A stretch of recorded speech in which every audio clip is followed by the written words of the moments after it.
With a film like Mad Max Fury Road, there was so much to consider and discuss, I found myself at a loss for how to begin.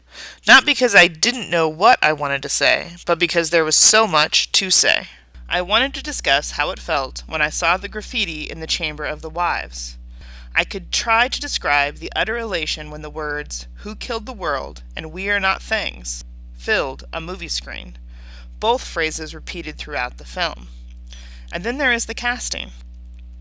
In the realm of representation, the rule appears to be, all you need is one. But not Mad Max. The Wives. The Volvani. Furiosa. So many women on a screen and all of them doing things. Big roles, small roles, capable roles. One is even named Capable, in case we didn't get the picture. There is also the subtlety of the cinematography. Tumblr user T. Patahoy remarked that Miller's edict to keep the camera framed at center eschews the male gaze. It occurs to me that one of the reasons Mad Max is so remarkably effective at eschewing the male gaze may be because of this approach. The cinematographer talked about how challenging it was for him to follow Miller's edict to keep the center on whatever was meant to be the focus of the scene. Because, he says, his instinct was to include the beautiful girls in the back of the cab. Like, he literally mentions how gorgeous Rosie Hunting-Whiteley is, and how it went against all of his instincts to leave her out, even though the scene was supposed to be about Furiosa or Max. And I think we, the viewers, noticed that. Building from this, Tumblr user Bone Handled Knife argued that a more typical cinematography adheres to the golden ratio. However, while the eyes are placed at the sweet spot when filming men, more often shots of women are framed to highlight the breasts and bodies.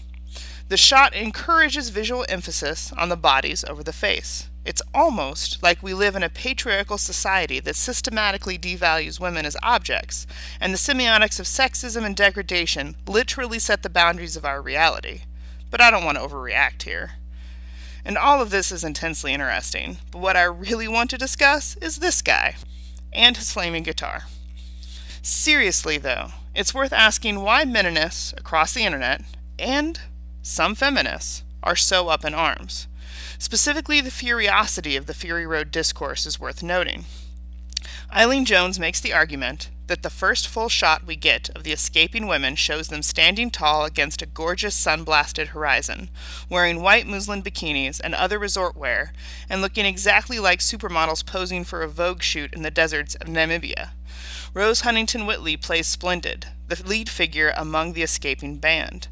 The credentials that secured her this role are presumably her career highs as a top model, achieving the rank of a Victoria's Secret Angel, and a #1 rating on Maxim magazine's Hot List for 2011. I would direct Jones back to the earlier point about cinematography. But to be fair, I'm not sure it's the Vogue shoot here that bothers her, nearly as much as her own internalized misogyny. We have been so trained to read female bodies as objects that we appear to have lost the ability to see them as human.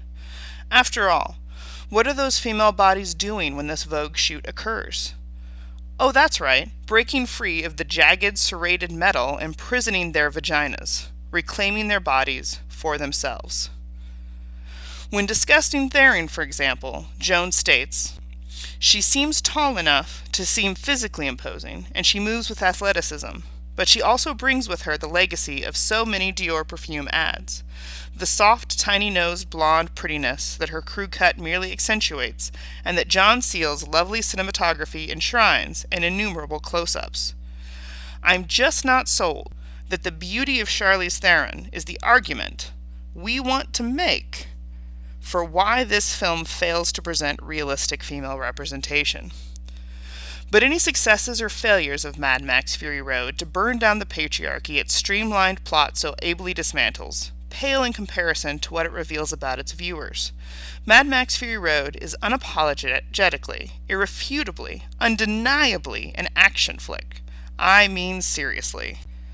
And action flicks are unapologetically, irrefutably, undeniably a guy genre.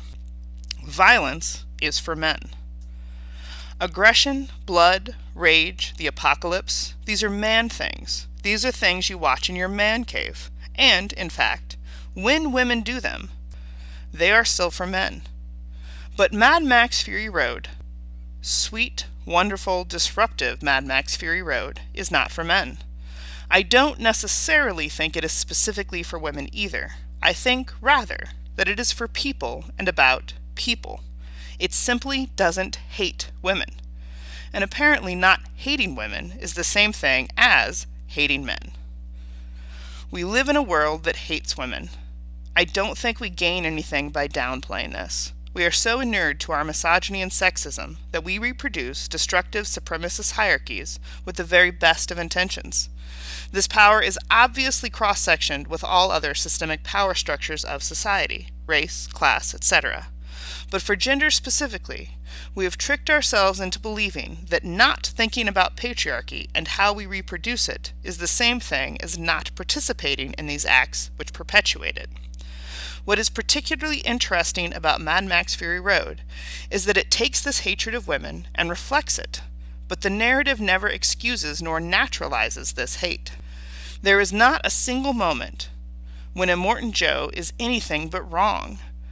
Furthermore, Max is our primary marker of heroic masculinity, what the kids on the internet love to call the alpha, and Max is the only character actively assaulted on screen. Max's capture, torment, and use as a blood bag operates figuratively for the rape metaphor that, in action movies, is almost always a narrative of the commodification and fetishization of the degradation of female bodies. Despite the clear trauma to every female character in this film, it is Max we see beaten. It is Max we see held down. It is Max we see tied up. From the wives, Furiosa, and even the Volvani, we see what women look like in the midst of their own agency. We see the part of the narrative that a vicious, misogynistic patriarchy constantly denies us. This is what I think makes this film so fascinating. It isn't disruptive because of its overt statements about gender roles and strength. It's disruptive because of its uncompromising indictment of power and greed. It simply portrays a world that looks like our own. In our world, women are kept as sex slaves. Women are disproportionately the victims of sexual assault and violent crime, related to and stemming from misogyny. Our bodies are in such high demand that a simple refusal of a date can lead to death. In fact, so many women are killed for refusing a man, there is a Tumblr dedicated to it. In our world, women can also be physically strong. Some women can even, wait for it, outfight men. In our world, women, like the Volvani, build communities of safe space with each other, communities inhabited by a variety of women with a range of body types and ages. In our world, some women engage in violence thoughtlessly reproducing the same destructive narrative, and some women don't. Mad Max Fury Road reflects this nuance and complexity back to us, something that simply isn't possible when you only have one or two women on screen. Furthermore, Fury Road lends credence and justification to its female characters' rage rather than downplaying it or apologizing for it. The wives insist on no unnecessary killing, but that doesn't mean anyone is or should be a pacifist. What Eileen Jones and others fail to recognize is that by casting models as the wives, angry, vicious, scared, hopeful, murderous wives, the viewer is never allowed to forget for even a second that the bodies we objectify every second of every day are real women. Women are people. I keep saying this, women are people. I keep saying it like it's something we don't all agree with, but the truth is we don't. Even the best of us forget what a complex humanity looks like on occasion, because in mainstream media, certainly in the action movie genre, we literally never see it. Our world is constituted through particular myths of gender, and these myths break down when you take a flashlight to them. Butler and others have shown that for decades, but facts never got in the way of a good story. Truth is always more about what feels right, rather than what is. We convince ourselves, despite Derrida, despite Foucault, despite Wittgenstein, despite Simone de Beauvoir, Monique Wittig, Bell Hooks, Audre Lorde, and so many others, that we can be fair and unbiased. We convince ourselves that if we dress up our thoughts in the restrictive jargon of a white supremacist patriarchy, we aren't being sexist. We can't be sexist. Our idea of a man is ideally swift as the rushing river with all the strength of a great typhoon. But we more typically mean not woman. toxic masculinity is perpetuated and enforced through violent acts of physicality and violence that literally destroy anyone who is perceived to be feminizing masculinity. Our idea of woman is less than. In situations where women are allowed to be heroes, they are often over-sexualized or infantilized. Female heroes can be strong, aggressive, and capable, but never quite as strong, aggressive, or capable as the male hero. And if all of that isn't enough, there's everyone's personal favorite, sexually assaulted. These moves maintain the mythic narrative of woman as less than an object, even while those same narratives may simultaneously disrupt in a variety of ways. Text is complicated. Myth is generative. Myth doesn't simply create our filters and understandings of reality. It also sets the discursive bounds of that reality. In the case of gender myth, society has very specific views about what makes a real woman or a real man, and those views affect everything from our action movies to our acceptance of verisimilitude in characters. Most horribly, these views also lead to incredible violence and constant danger against very real human beings in the very real world. But Fury Road takes all these tropes, over-sexualized, infantilized, and sexually assaulted, and it says, these women are valid people. These women are real human beings. Mad Max Fury Road offers verisimilitude to its female characters, not in the service of myth, but rather as a remaking of it. Consider how interesting it is that to be a feminist movie, a film need only treat female characters like human beings. Mad Max Fury Road does nothing more revolutionary than give its characters an interiority that resonates with the real lived experiences of women and men. It offers multiple representations of female body types, personalities, ages, and capabilities. It admits outwardly and overtly that women are things, breeders, so long as they exist within the strictures of patriarchy, and this is enough to cause controversy. Enough to almost have me in tears in the movie theater, because it just felt so good to see women on a movie screen. How low have we set the bar for ourselves? Bart states that the only way to destroy a myth is from within. The only way to destroy a story is to tell a better story. Women have been doing this since literally forever. Sappho, Christine de Pizan, Mary Shelley, Margaret Atwood, Audre Lorde, Toni Morrison, Melinda Lowe. Women are telling stories that are better stories, but power shapes discourse, which limits thought and reproduces itself on the bodies of the silenced.